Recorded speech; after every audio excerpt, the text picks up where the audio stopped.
Welcome to our Nametags chat podcast. Today we are with Sarah Will. Sarah is a 13-time Paralympic medalist. 12 of them are gold. One is silver. She set the standard for women in mono skiing and actually beat the vast majority of the men, so ruined the career of a lot of men. She is a Hall of Famer with the U.S. Olympic and Paralympic Committee, a Hall of Famer with the U.S. Ski and Snowboard Association. She is one of the most celebrated athletes. She started skiing as a little kid. She was one of 5 kids. What did skiing mean to you, like when you were growing up, Sarah? Every weekend I saw my older brothers and sisters get in the car and leave. And by the time I was 4, there was no more being at home. That's when my mom and dad, I was always on the ski trip, and that's when I started to ski with the ski school. And then after that, it was free reign of the mountain with your brothers and sisters, and the mountain became our babysitter. It really, back then, that's really the way it worked, wasn't it? That drop the kids off, go ski, we'll pick you up later. It's all good, and you could trust everything. Now, part of it though, so you said ski trip. This was a weekend ski trip, right? So you were going from New York to Vermont. Is that what you're doing? Well, we were lucky enough to have a ski house at Pico Peak in Vermont. So we would take the 4.5-hour drive with with whatever kids were left at home and the dog and whatever else we had with us. And I didn't really know much about high school extracurricular things on the weekends because I was always skiing, and we were really happy about that. So what did this look like? There were 5 kids, right? Well, six in all. 6 in all, and I was the youngest of 6, so I had 4 brothers. Well, I have 4 brothers and 1 sister, and my brother Peter and Lisa, who were closest in age to me, spent a lot of time on the ski trips together. And we just, for me, you either got good, you had to get good because you had to keep up. Well, you had to get good because you were the youngest. Yeah. And the smallest. And I didn't know any better, so you just kept up. And what did keeping up mean? Were you just like, is that it? You just had to point them and just go as fast as you possibly could, or else they'd just leave you? Well, my brother Peter was a bit of a daredevil on skis, and my sister Lisa was more of a technical skier, and we were all involved in the ski club there. And every time we were supposed to be training for slalom or giant slalom or anything, but really Peter and I were only interested in downhill. We really liked speed. We weren't good turners, but we could, we were the weekend warriors. So when all the other Vermonters were skiing every day and doing their schoolwork and having that opportunity to ski after school and train every day, for Peter and I, it was just the weekends, and we could bomb the hill from top to bottom. We could jump, we could go to the trees. It was so much fun, and that's where we did well. We did well in the speed events. We did not do well in the slalom events, and really after the accident, nothing really changed. That's not exactly true. So you went through the whole progression, and you skied in college though too, right? Prior to your injury. I skied in college for Green Mountain College. We were ranked 20th in the nation at the time. And that was a big thing for a small school like that. So we spent most of our time training at Pico Peak, which was the mountain that I grew up on. So I was very comfortable there. This is how you chose your college? I did. My college chose me. Unfortunately, Green Mountain College is no longer in existence, but it was a heck of a good time. So you did that, and then you moved out to Aspen, right? Did you move right out after college? Is that how it worked, or? I was after college. I did a little work with my dad in New York City for a little while down at on the floor of the Exchange, which I had no business being in. Just as a summer job. And then after that, I moved out to Colorado after working with my brother as a carpenter.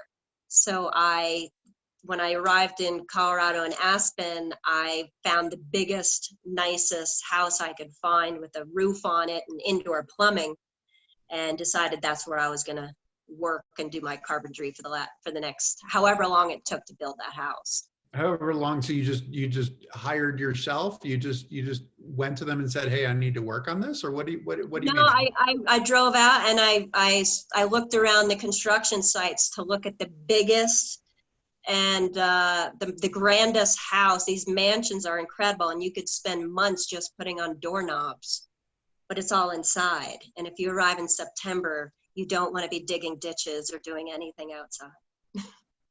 So this was job security. That This you is were job there, you security. found the biggest house, and it's like, okay, we're going to be here for a good long while, so I will continue to have a job. Yes. I assume you went to Aspen to ski as well. It wasn't just a carpentry. And to back up just a little bit, you were an art major in college, weren't you? I was an art major. I was a fine artist. And at the time, there was such a big boom in computer graphics.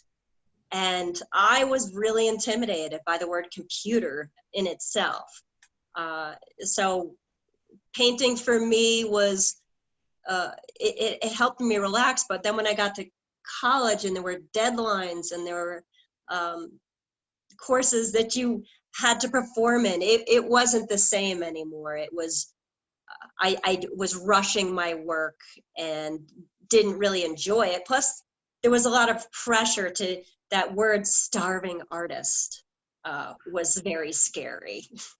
So you better find something besides art was kind of the message that was being given. So after all this time, finding art again with a different attitude and not being intimidating and just go with what's inside of me is so much better, and not to be worried about who's judging it, because art is non-judgmental. Well, let's get to that in a little bit. We'll get because you've reconnected with your art, and it sounds like it's a great message for so many people just going through all the isolation and all the change and everything that we have encountered with COVID.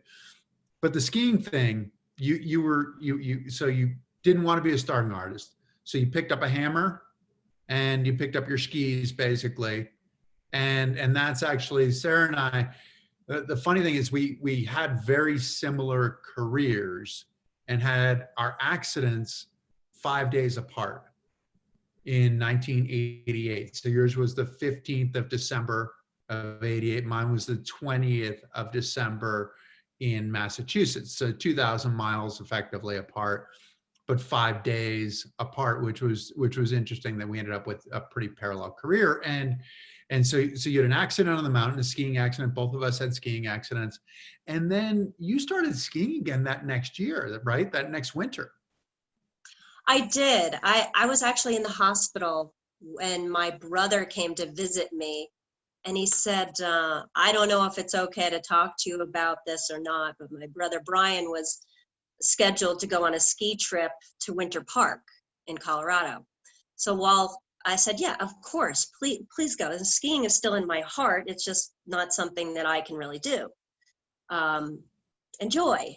So he went on this ski trip and he saw the adaptive skiers there with the Hal O'Leary adaptive program, and brought back Hal O'Leary's Bold Tracks book back to me. Now, I'm still in the hospital and I get this book, and it has all types of different adaptive skiing, blind, amputee, mono skis, and the mono ski, it was all little drawings, and there were great little illustrations, but I couldn't quite see it for what it was at the time. It was also super new then, right? This is 89, where mono skiing really kind of started in the mid 80s. And it was becoming more mainstream, where there were manufacturers and stuff like that. So you could actually go and buy it, and you didn't have to build your own based on what somebody else was doing. but what did you think about it? What did you, when you looked at this and you're like, okay, do I want to ski? Do I not want to ski? What was your thought? I wanted to ski, but I hadn't even wrapped my head around my disability or the world of disabled sports or volunteerism. So many people are so wonderful in volunteering their time and getting involved. That doesn't always always mean that everybody's going to be 100% trained on what it is we need to do. They've volunteered their time and they're learning as they go, the same as we are, although they know a lot more than I do. So it was really hard for me to check the ego. In my brain, I knew how to ski, but in my body, I couldn't quite do it. So when my brother came back from this trip, it inspired me to go out there. And then the next season, I did go out there with a friend and a couple friends and my family. And it wasn't smooth by any means.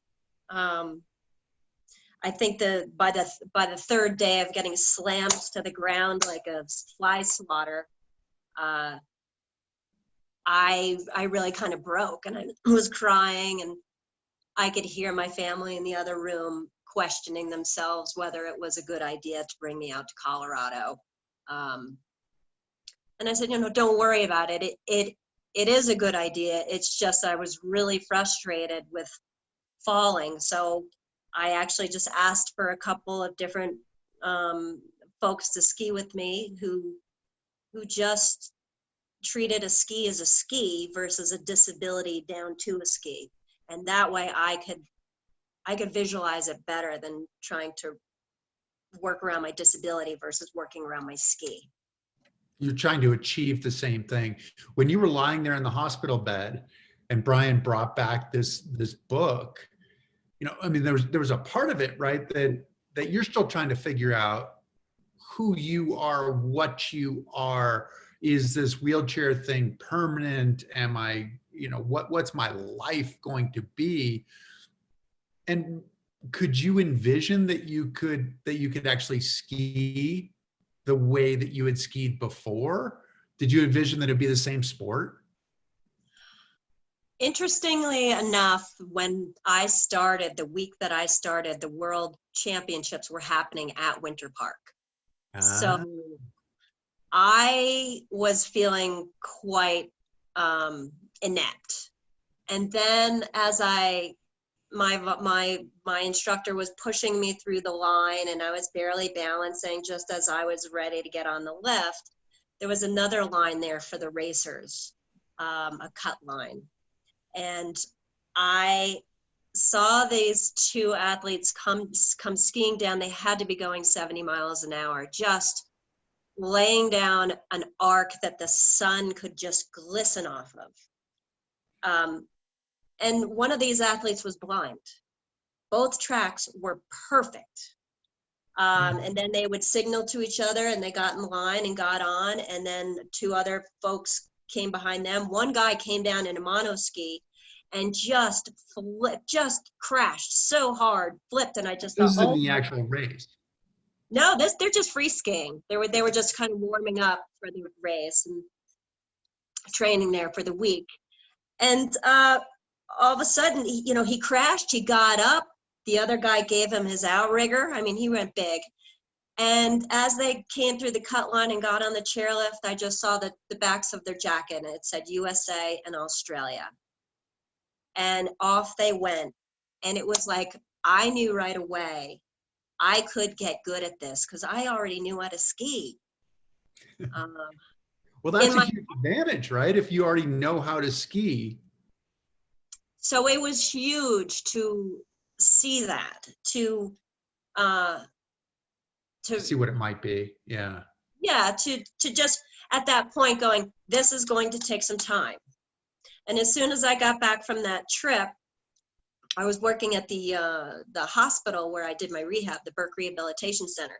So I was working, I think, 3 days a week. And then the other 2 days, I actually borrowed a mono ski from an adaptive program that their mountain didn't have any snow. So I borrowed their ski and I took it to Hunter Mountain in New York and just went there on my own and asked the Just ski on your patrol. own. Yeah, I had my dad put the ski in my car, which he was very nervous about. And I said, you know, after I learned how to ski a little bit, I could ski fine. I just wasn't so great at getting on the lift yet. If I fell, I could always get somebody else to pick me up. But I said, if the ski patrol's just doing their thing and going around, can I ski with them?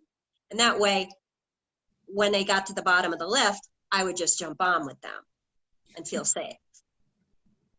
So you went all by yourself. You went to Hunter with a borrowed mono ski, and probably got somebody to grab the mono ski out of your car once you got there. But this is the way that it started, is that you just went there and just basically taught yourself how to ski?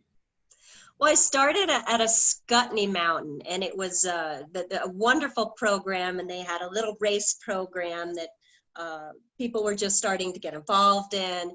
They had a number of mono skis, and I was in Colorado, I was tethered. But when I came to this adaptive program, they weren't tethering people. And there was no real beginner hill. It was just straight down icy. And so I could get across the hill, but making that turn to get back across the other way was so daunting. And the volunteer there was from England, and his name was Guy. And he said, well, don't worry. If the ski starts to take off and you get out of control, I'll just tackle you into the hill. It sounds kind of crazy, but he was so good at this. He was such a master. As soon as I would take off, he would come down, ski underneath me on the downhill side, grab my ski, and slowly kind of push me into the hill to catch me if I needed to just go down. Having him put me down, right, okay. having him push me down into the hill was a lot better than having me fall down the hill and catch that snowboarder door hinge slam. So Okay, so this is the way it worked. When did you feel like you got good, or did you start racing, or when did this happen? How did it all happen? I took that ski and I showed up at the after my first season. No, I guess it was the same season. I found out that the U.S. Nationals were happening at Stratton. Right. So I went to Stratton just to see what was going on. And they did have, even though we didn't qualify, they had like a beginner type race that we could do. Hold on, don't say we. I qualified for it. I was there. Even though you didn't qualify. Okay, you qualified. I did not. So I just did some gates after the course was done. And I remember seeing you and I was like, how's it he started kind of the same time we did. How did he make the team? I didn't make the team. I didn't make the team, but I had made the nationals. I qualified. I did a couple of races, and that at that time was really hard too, because there were only so many regional races to qualify for nationals. And I remember I did my first race like 10 days after I started skiing or something like that. Started skiing in a mono ski just because it was the only one around. Right, that's exactly the way I did it. There was a race up in New York and you just chased these little races trying to qualify, but some of them were so far away, like New Hampshire or Maine. Well, I mean, even worse. I remember you could go, you're kind of in New England, and then it's like, oh, well, the next race is in Ohio. And it's like, I don't want to go to Ohio to have to race, or go down to West Virginia or something, or, you're like, wow, this could be just to get started. And really those races I went to, and probably similar for you, were like NASCAR races. They weren't like a really full blown race. But so that was that year, and so that was 1990. 90, and then in 91, I really just started to chase the races, do whatever I could do. And I'll never forget getting that phone call from Stefan Hench, the head coach of the U.S. disabled ski team. And at the time, I had qualified for U.S. nationals, and I went to Oregon, Mount Hood, for nationals. Mount Hood Meadows. Mount Hood Meadows. And it was a big hill. I had not done downhill or Super G, and in college they didn't have Super G. So when we did the Super G race, I did not realize that it was 2 runs. I mean, that it was 1 run. 1 run, yeah. So in my mind, I was like, okay, I'll just, I'll stay safe and, kind of just stay in a safe zone on my first run. And they're like, congratulations. I'm like, for what? They're like, oh, you got 3rd place. I thought, oh, I didn't want to tell them I didn't know it was only 1 run. And my father didn't want me to do downhill at all because it snowed so much that every time you came down the big last pitch of the run, it wasn't exactly groomed out at the bottom. And people were catching edges and just starfishing across the finish line. And the blind skiers couldn't see where the deep snow was. And it was just horrifying for spectators. That was, well, actually the scariest part was really an inspection, right? Because there was that final pitch, and there was so much snow that they made everybody just straight run this final pitch, which was faster than I wanted to go at that point, maybe for you as well. And I remember hanging out on the top of that pitch going, okay, all right. And one of the guys that I'd raced against in New Hampshire went and did exactly that, and just cartwheeled, tried to stop in the finish. And I said, okay, well, this is what I'm doing, because I have to get off the trail. Like I can't just stay here. They can't run the race if I'm still here. So I ran and I said, don't try to stop, like just try to make it through the finish corral and keep going. And it was a little sketchy, that's for sure. But yeah, that was a fun time. So that's when you made the team, was that summer. So that was 91. And so then they named, well, 92 was Albertville. So you made the team, and then you decided to go back out to Winter Park, right? Yes. And live full time in Winter Park. So you made this a career. Like you left your hammer, you left your paintbrush, and this was it. You were a ski racer. My brother William and I jumped in the car and drove all the way out here. Didn't know where the house was, didn't know who I was living with. I was living with Matt Feeney. Yeah. And so that was our first meeting, was just coming out there, and he was with the adaptive program, or he was learning how to ski race. And then his career then took off into another direction with Adaptive Adventures, which is amazing. So when I came out, it was just train all day, every day with the Winter Park adaptive program there. Well, that was the biggest program really in the world, the ski program at that point, right? Yes. Both learn to ski and learn to race. And so you were with that race program with Danny Puffoff as your coach, and Paul DeBello running the whole program, who were trailblazers in a lot of ways. I mean, particularly DeBello, where Bello was the first double amputee. So he's a bilateral amputee who skied with his prosthetics in his ski boots. Yes. Prior to that, they had put their stump in their ski boots. And I mean, there's all sorts of crazy things. So they called him the Giant. Yeah. Because he was taller than everybody. When you see somebody break their leg off and not realize that it's a prosthetic in a boot, it's quite shocking from the lift. It is. I remember at Canadian Nationals seeing some guy hook a tip, and the the ski, the boot, and the leg all went one way, and he went the other way. And if you're just watching this, you're like, you're going to be sick. You're like, oh, I feel really pretty nauseated right now. This is awful. So you got good though when you went to Winter Park. Did it happen really quickly? What was it like at the start of the program when you moved out there? I think that it was prior to that on the East Coast when the East Coast skiing is different. It can be harder. It can be icy. It can be very loud. Yeah. And I remember a couple times just really getting the ski, feeling the ski, and really getting the ski out away from me so that I was floating. My body was going one way, my skis were going the other, and I could feel the ski totally load up and bend and take off. And it was like that. I knew that this is skiing. This is a ski.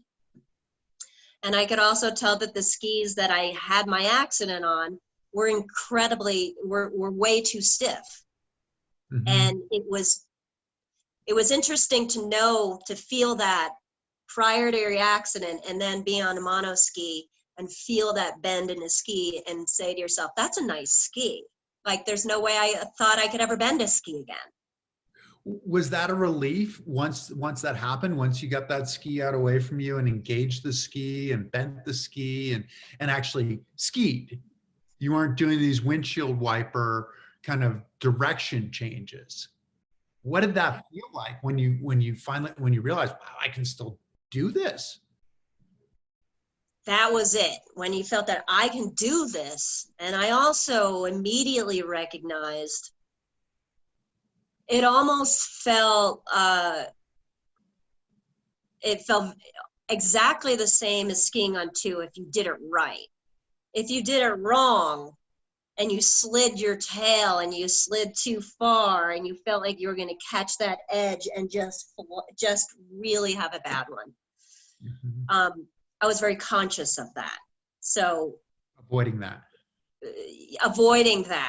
But once I felt how to do it right, it felt stable, it felt safer. And I also recognized from other skiers, other adaptive skiers, whether they be an amputee or a mono ski, I could see exactly what there was happening with their skis, that a lot of them were over rotating because they didn't have the leg or they didn't have the arm on that side, and the ski was sliding. And you could pick out every little thing from each skier, and it was really nice to have coaches that they didn't know adaptive athletes, they knew skiing. And that's the way I felt, because they would be able to look at my skiing and say, okay, just on the inside of this turn, just raise your shoulder up a little bit, and that'll keep your ski from sliding out. And it's the same things that they would have told me if I were standing up. They weren't saying, okay, use your paralysis to do this or that, or they were just they were very similar terms, and it felt the same. It felt the same, and the sport seemed the same as well. So you introduced yourself to the world in Albertville, right, in 1992. Mm-hmm.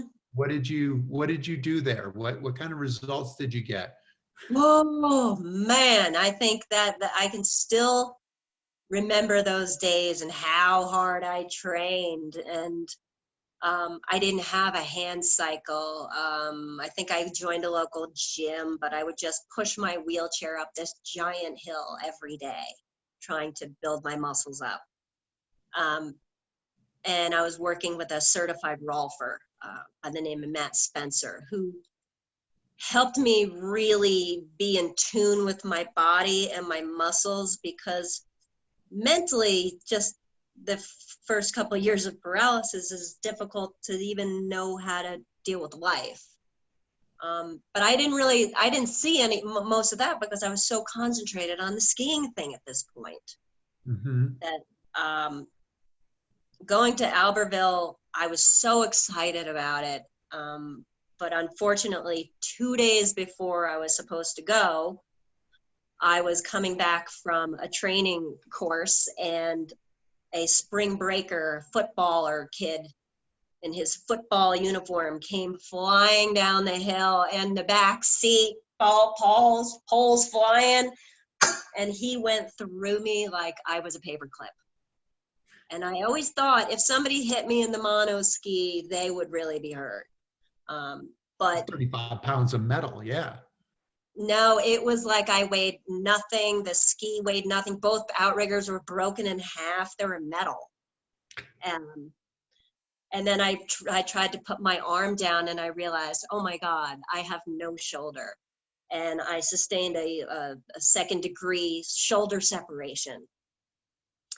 So I was trying not to let anybody know. So I went home. One friend had gotten me home and from the hospital, but while I was in the hospital trying to be quiet about the whole thing, the nurse came in and said, "Oh, you're Sarah Will. My husband's Stefan Hench, the head coach." So no, I didn't get away with anything. So they just tried to bring me my meals, to just check up on me. And they, from then on, they had to push me to the airport, push me from the car, push me to the hill, push me to my mono ski. Once I got on the mono ski, push me to the lift.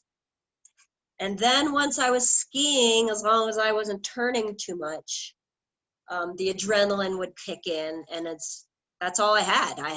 That downhill day was everything that I worked for.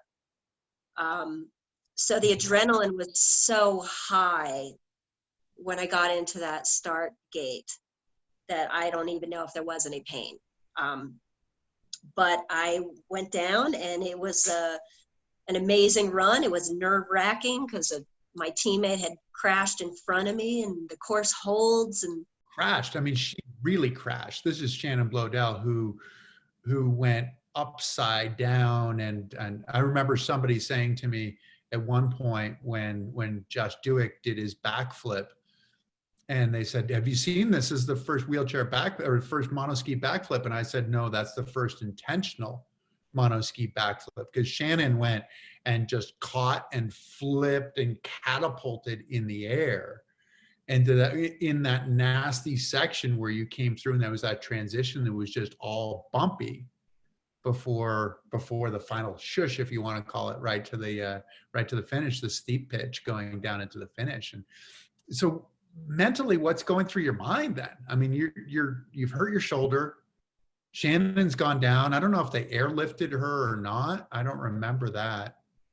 It was a very long hold, and we were so concerned, and I knew that portion of the course was getting a hold dug, because back in those days the mono skis really just had a compression, not so much a rebound adjustment. So it would just bounce, and you'd have to ski, bounce, settle, turn. So it wasn't as a smooth thought process. So when she went down, they radioed up, and I said, is there, they said, "There's no way around it. You have to go through it. Keep your line. Keep your line." And that's a really hard thing to contemplate when you know somebody just did a double flip in front of you and is hospitalized, and she's tough as nails. So you trusted the coaches though too. I trusted the coaches with my life, and that's why you stayed. And when you went through it, that was your thought. They told me to go here. Stay the course. Stay the course. And then coming down the final pitch, it was incredible because you're in France. The mountains are so brilliant and white and blue background with the sky. It had just snowed for days, and everything was glistening and sparkling, and the torch was lit at the bottom of the course. So Cauldron, yeah.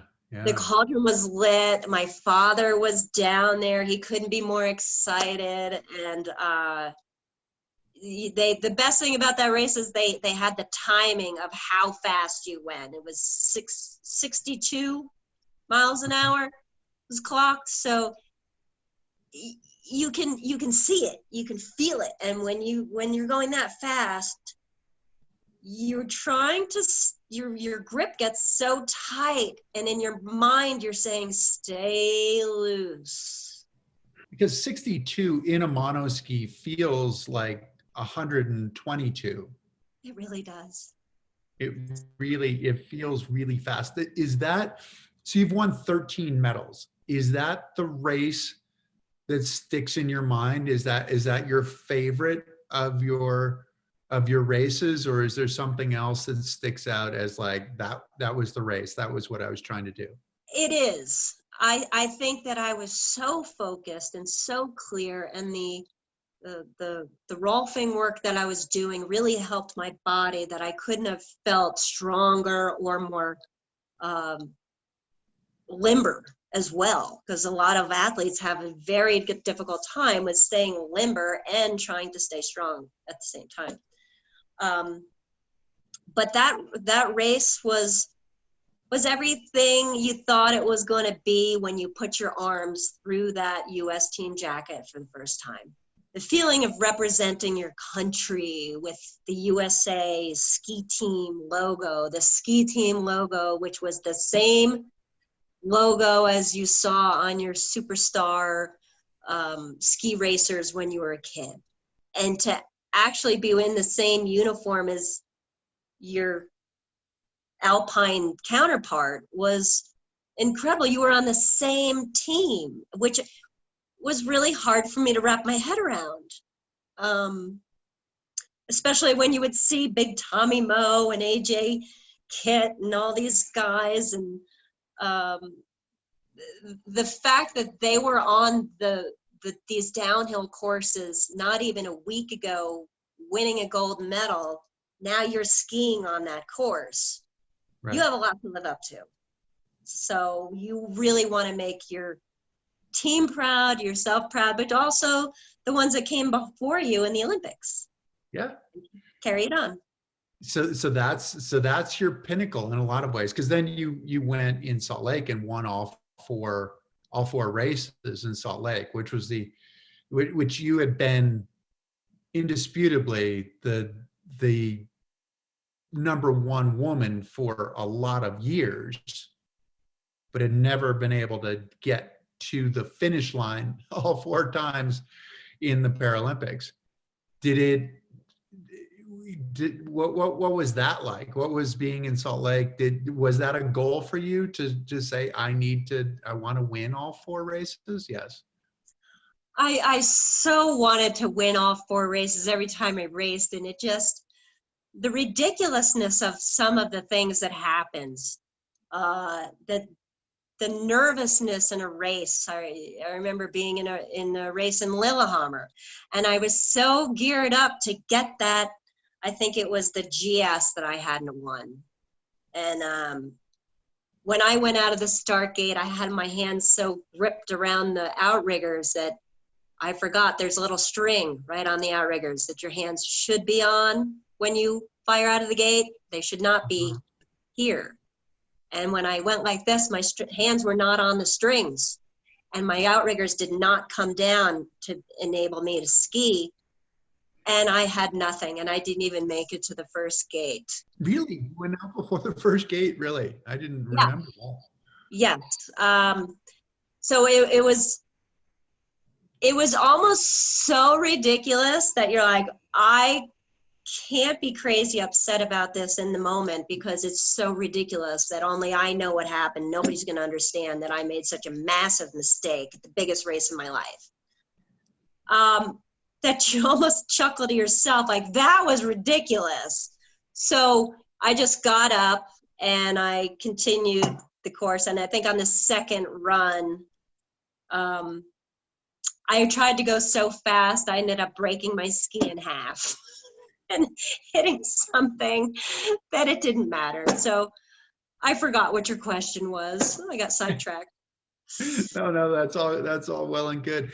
How about looking back on, so leaving Albertville, we went to Canadian Nationals after Albertville. And in the slalom at Canadian Nationals, the first run, you actually beat Jim Martinson, didn't you, in the first run of the slalom there?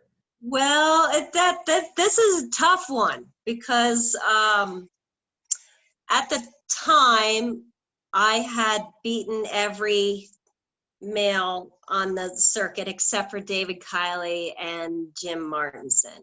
And David Kiley was not there. He was at a basketball match. And all the guys were joking to Martinson, like, you're next. She got us all, you're next.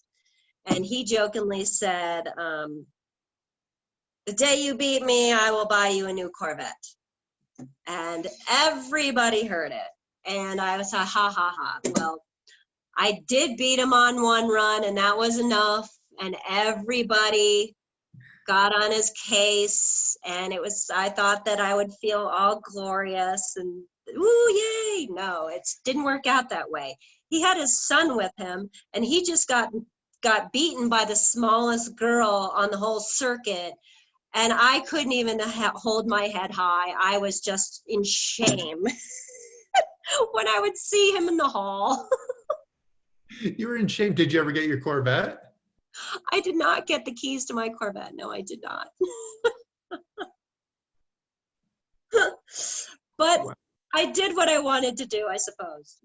Exactly. Well, you were there to be the fastest in the world, you know, whether you were 5'1", 90 pounds, which might have been for the sake of the roster kind of thing that you were saying. You might have exaggerated that you were 90 pounds. You might not have been 90 pounds. So now you're going back to a bit of the art. You said that you've been painting more and more, and we yes. posted some of your paintings, some of the stuff that's in work. What do you have an idea of what you're trying to do when you go into a painting? Or are you just communing with the painting and letting it go wherever it wants to go, or how does it work? I did a still life. I've been doing still lives for the coronavirus time here, and to try to don't get complicated on things, just do something.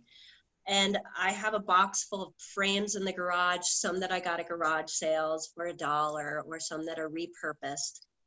And the goal was, because I wasn't painting and getting my head wrapped around what I should paint or how I should paint or who they should be for, to pick something and fill a frame. Don't start with the painting, just pick a frame and fill it. And then so work frame and a canvas. Like these frames are coming with canvases? Is that how it works? No, these frames are they're empty frames that I got at a garage sale. Okay. So take a piece of paper, take a canvas, take a t-shirt, paint it white if you didn't have any canvases. Go simple. We don't need to spend $30 on a canvas that we could make ourselves for nothing. Okay. Use wood. Use unconventional items around the house that you have. Like, for instance, now, just last night, I did a painting, and then I realized, if I made that a multimedia painting, it would be interesting. And I actually have it right here. I'll show you. The painting was, I asked my friend to give me a bobbin, a sewing bobbin, because when I go to her house, her kitchen is filled with sewing materials because she's making masks, and she's been making masks for months, and they're beautiful, and they're so well thought out. So I stole a bobbin from her, and I did a bobbin painting. I don't know if you can see it. Oh, very cool. All right. Yeah. Awesome. So what I'm going to do is take a little piece of string and make it come out of the painting. This is your multimedia. Okay. That's if it's one piece of string, it's multimedia. Yeah. So to simplify things and don't overdo it. Like, the whole idea was to fill this frame.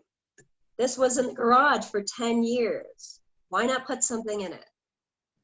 So, And so what are you doing with these, with the final product? Are you hanging them in your house? Are you selling them to people? Are you giving them to people? well, they all kind of started out like the ski team event that we've gone to for, what is it, 30 years now, 25, 30 years. Oh, something like that, yeah.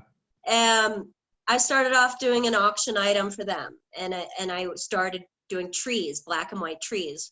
And the reason why I did the black and white originally was because when I was ski racing, I realized that I was so wrapped up in the ski racing and the winning and team politics and all of that, that I completely was not seeing where I was in the world. Beautiful places in Austria and France and Austria, just so many places. And I realized I've got my blinders on.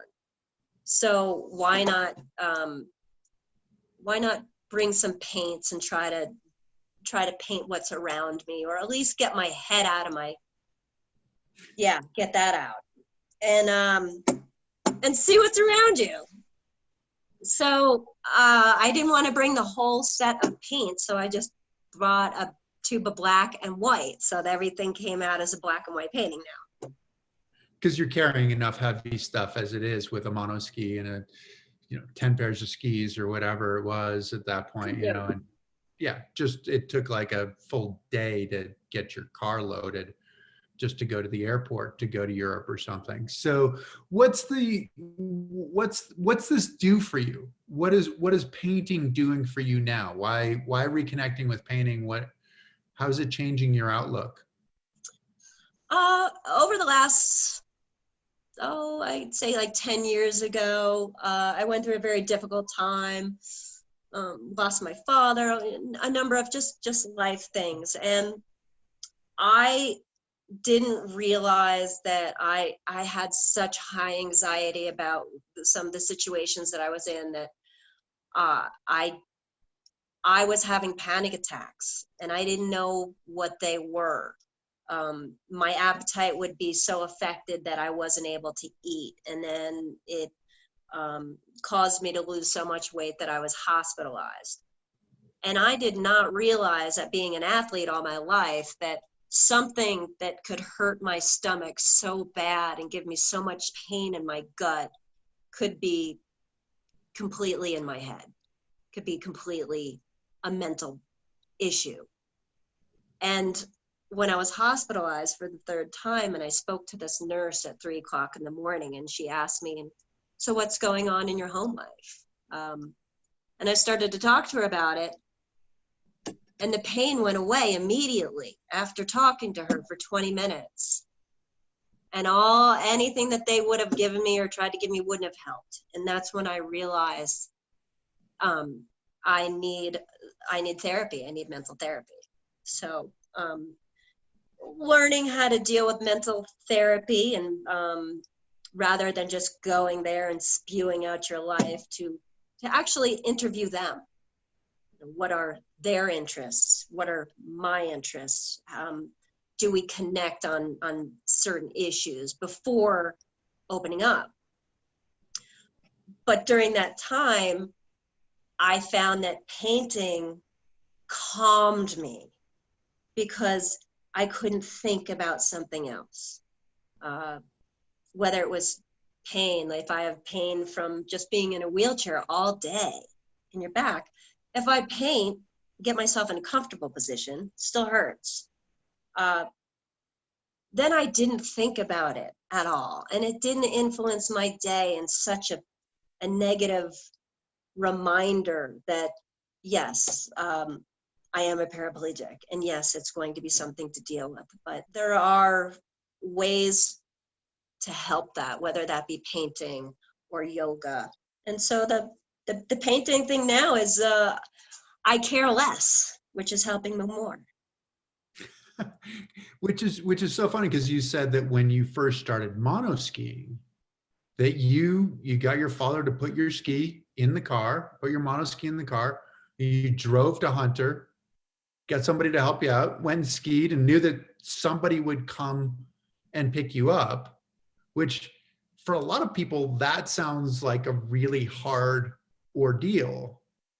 But then you're talking about after having been the best in the world at what you did, that having to seize the power, to seize your own power, to create your own direction.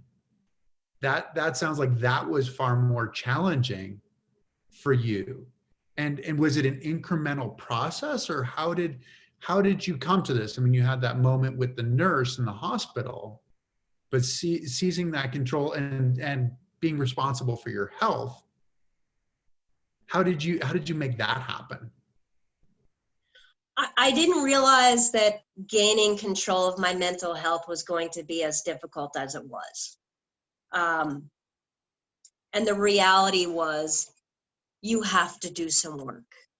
You have to change your habits. And if that means cutting off relationships with people that are not doing you positive, then you do that. Then I've always been okay with taking a couple steps forward and taking 3 steps back to get back into my comfort zone. Don't go, like I didn't feel like I needed to be employed while I was going through a difficult time. That's what Social Security is there for. That's what disability is there for. That for you to get well, for you to get the help that you need, and move forward, and not be embarrassed by it because I was world champion.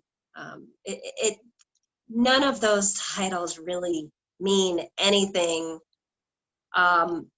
when you just have to do the work of living and move forward. And I didn't have a problem with not looking back on my skiing career.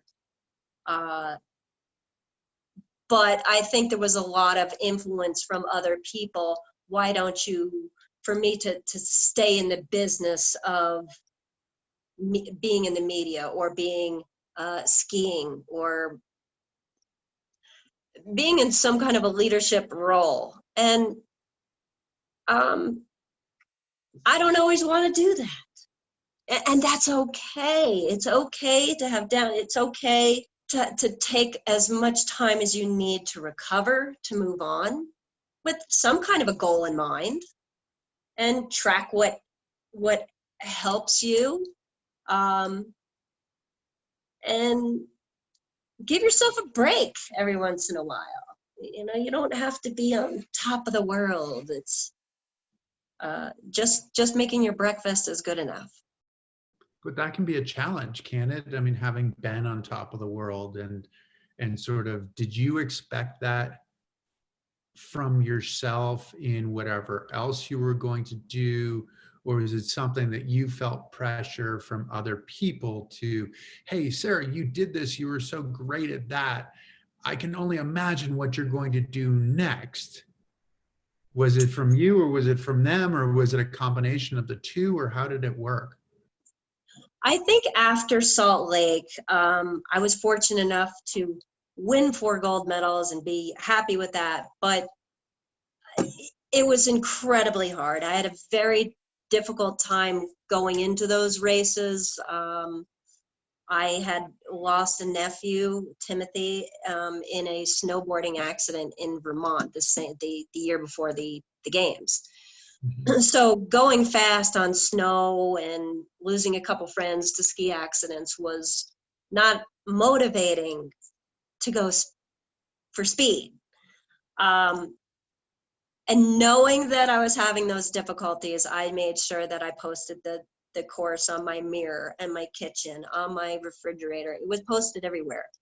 So I put so much into it. And I really, honestly, at that point, I needed it to be over. I needed to move on, to stop skiing and not being so tired all the time. And traveling, I've never traveled well. I was always the kid that got car sick at Lake Champlain halfway on the ride to Vermont. so being in a team van didn't help me. So I was ready for it to be over. And a good thing that the U.S. Olympic Committee did for us was they clued us in on the fact that sometimes the more successful an athlete is, the harder it is for them to stop and retire and not have the same kind of passion or goal in any other area of their life besides with just their sport.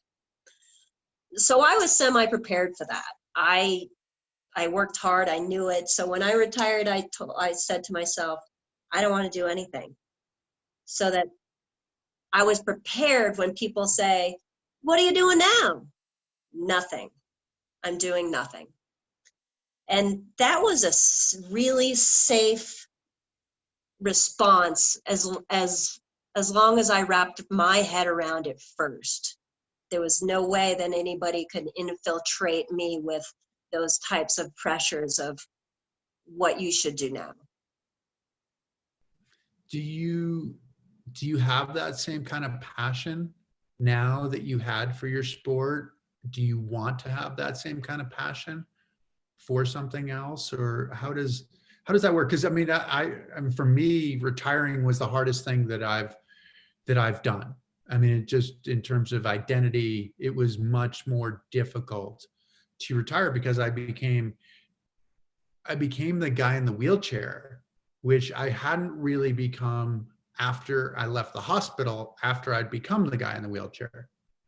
Right. And I think that some of it was that you put so much of yourself into what you're doing. You put it into the sport, you put it into, because it became more than that, right? I mean, it was not just the competing, it was transforming a situation. It was transforming a mindset, both yours and somebody else's, right? And everybody else's, right? And trying to say, can I use this sport as a vehicle to create some change?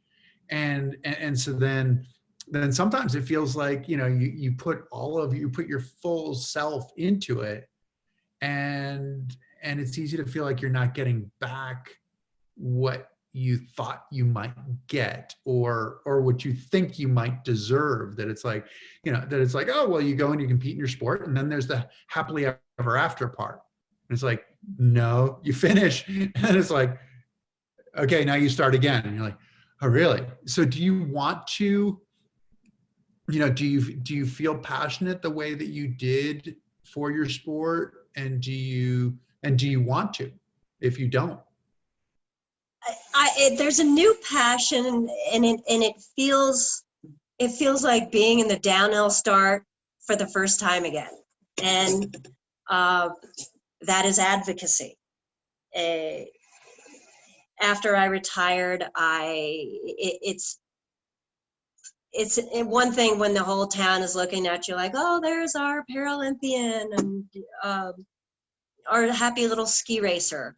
But when there were major accessibility issues that were occurring on a $1 billion renovation that was going to happen in Vail, I had to ask myself, how much work and time do you want to spend on this to try to educate an entire town on how to build accessibility into this new renovation?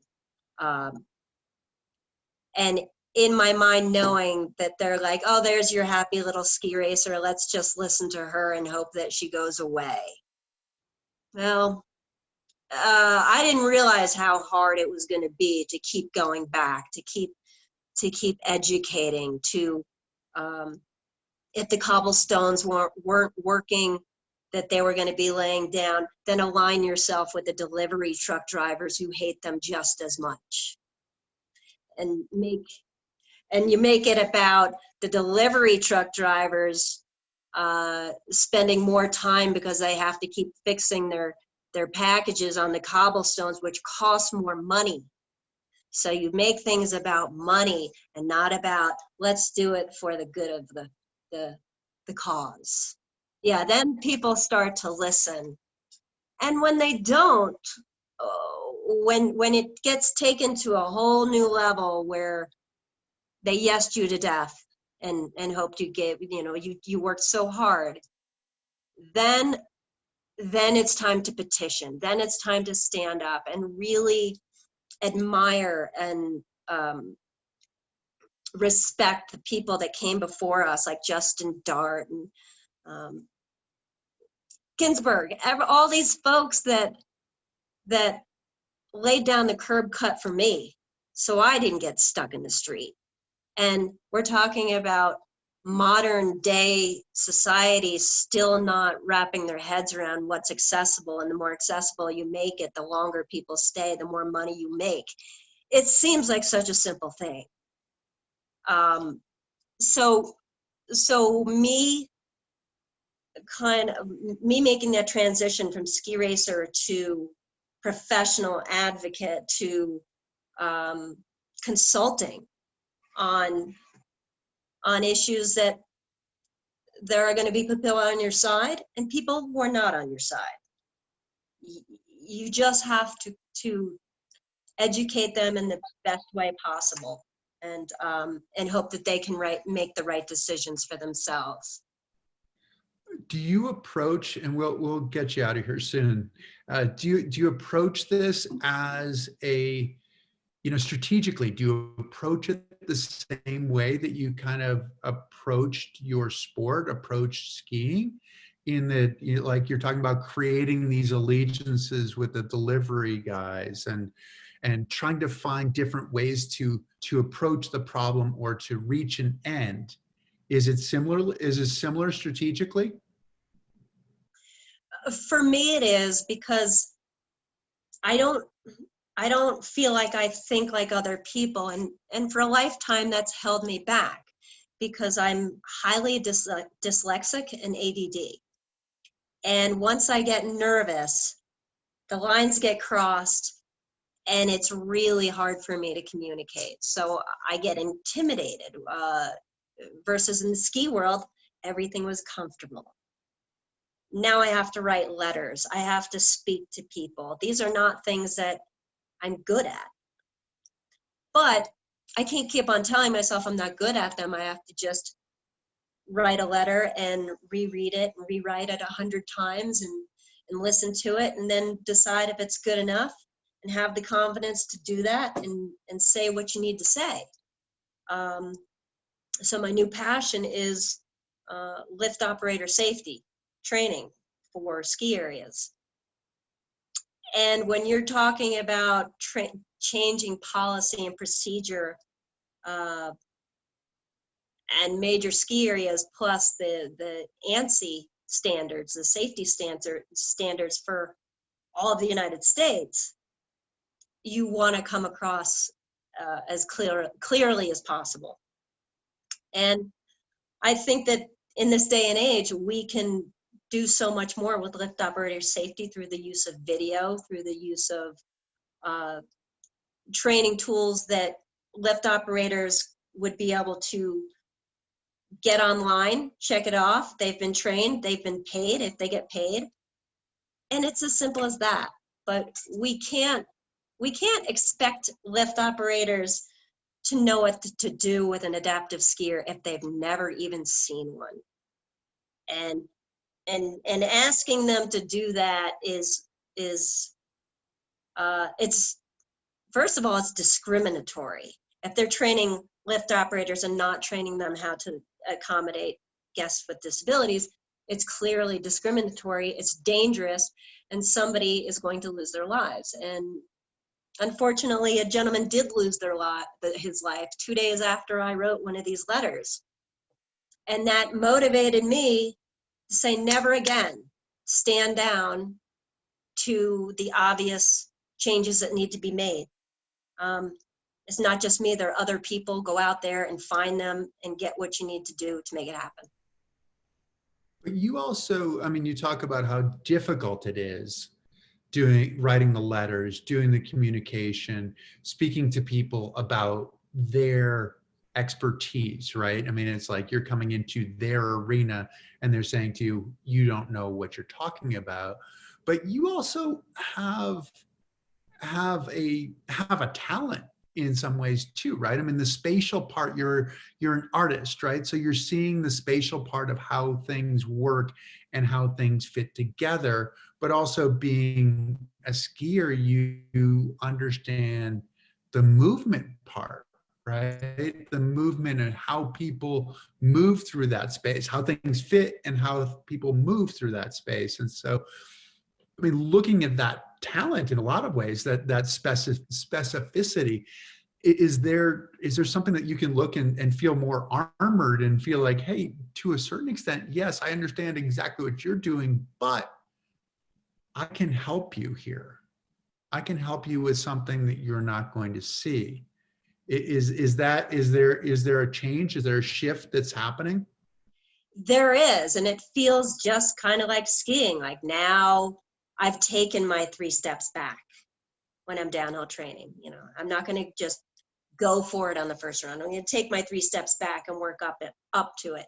And that's what I feel now. I'm confident in the fact that in this project that I can say, first of all, I was a lift operator myself. And that is a huge view to have, because I can see from both sides of the bull wheel as a lift operator and as an adaptive skier.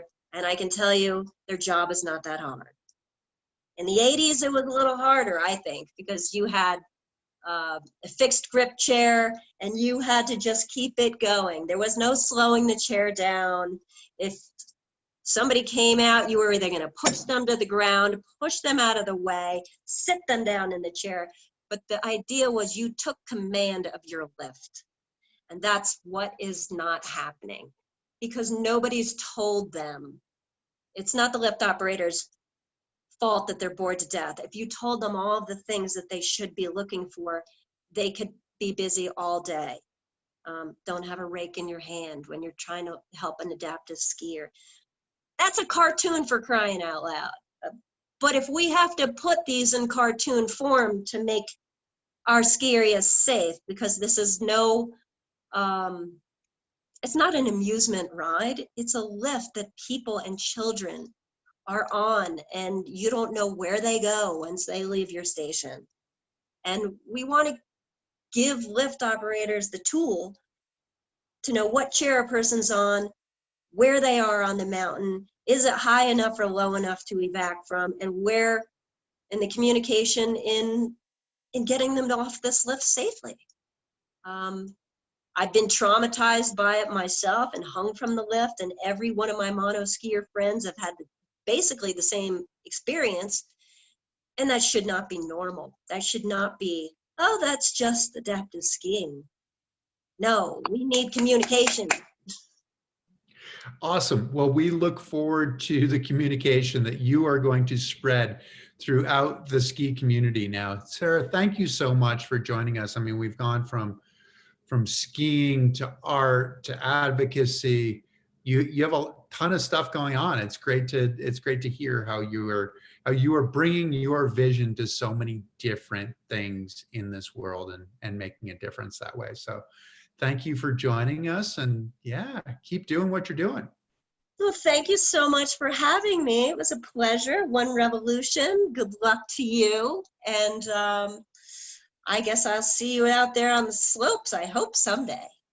I hope so. I hope so, depending upon how this winter goes. We don't know how the winter will go, but thank you so much. Thank you to everyone who's tuned in.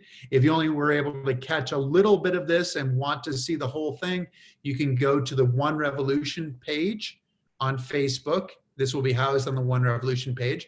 We are also going to upload it to the One Revolution channel on YouTube. So thank you again, Sarah, and thank all of you.